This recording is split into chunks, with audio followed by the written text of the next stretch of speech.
Now, UK Prime Minister Liz Truss is facing backlash from Conservative MPs after firing the former UK Chancellor Kwasi Kwarteng and further announcing a second U-turn on major economic policy. According to reports, one of the former ministers said that they cannot go on like this indefinitely. Another Tory MP said that the party was in a state of disrepair, and this after the latest Downing Street news conference. During the conference, Truss had sacked her Chancellor and close ally, Kwasi Kwarteng, in an attempt to end the turmoil on the financial markets. She replaced him with former Foreign Secretary Jeremy Hunt. Now, apart from this, Truss also reversed a key policy to scrap a planned rise in corporation tax from 19% to 25%. This is the second major U-turn on September's mini-budget after Truss cancelled her plan to scrap the top rate of income tax earlier this month. According to reports, many Conservative MPs have admitted that they have gone through despondency and into despair in the last 24 hours. Some Tory MPs even called Truss's news conference a mega disaster, signalling that she might have to resign if she continues working like this. Now, the UK Labour leader, Keir Starmer, has also called for a general election, regardless of whether Truss is ousted or not. Meanwhile, Truss's loyalists say that the country cannot go for another election this soon.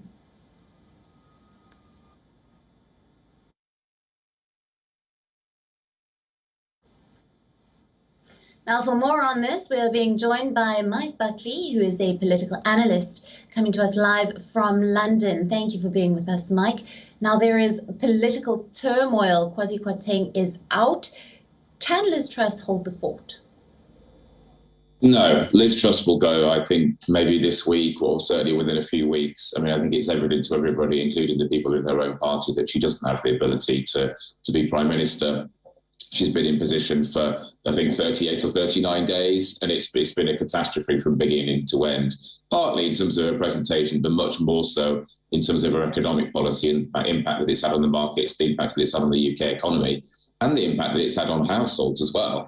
Her actions and her failures have pushed up interest rates here. That's going to have a consequent effect on, I think, 5 million homes by the end of next year will be paying far higher mortgages. That's going to make a lot of people poorer, and that people will not forget that in the short term. People won't forget it in the long term either. So it's done deep harm to our country. It's done deep harm to her party, the Conservative Party, and I think they will move to get rid of her maybe this week or certainly within the next few weeks.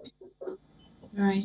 Mike, it's unprecedented scenes playing out at number 10, but Liz Truss's loyalists say that the country cannot go for another election this soon. What kind of impact would this have? I think there will not be an election simply because the Conservative Party, her party, they have a reasonable majority in the House of Commons in Parliament. And if they were to vote for an election, they know that they would lose it. So the only way that would happen would be Conservative MPs voting to lose their own jobs. And that seems very unlikely. So I think it will still be 2 years, around 2 years until the next election here. In the meantime, we will almost certainly have one, maybe more than one Conservative Prime Minister. But the bigger picture is this is a government at the end of its days, out of ideas, out of talent. They should leave office soon, but I don't think that they will because of our electoral system. But the country is ready for a change of government, and realistically, the Labour Party is the only party that can offer that. Right, and we've seen a couple of major U-turns on the September mini-budget. Take us through some of the key big changes. As an example, this policy to scrap the planned rise in corporation tax. Well, Liz Truss came in with her Chancellor Kwasi Kwarteng, and they come from quite a far right wing economic position, and they had this vision of a low tax, high growth country, and they thought that if they cut taxes, that would immediately unleash enterprise, and then the economy would grow, and then everybody would get richer. I mean, it's economic fantasy. This has never happened. It's never happened anywhere in the world, and I think it's been tried a number of times in a number of different countries. It doesn't work. All it does is it impoverishes the state. It makes poorer people at the bottom of the pile poorer, it increases inequality, and it makes a few rich people even richer still. So it was a catastrophic policy from the beginning. The financial markets, the economic markets, they knew that. That's why they reacted as they did.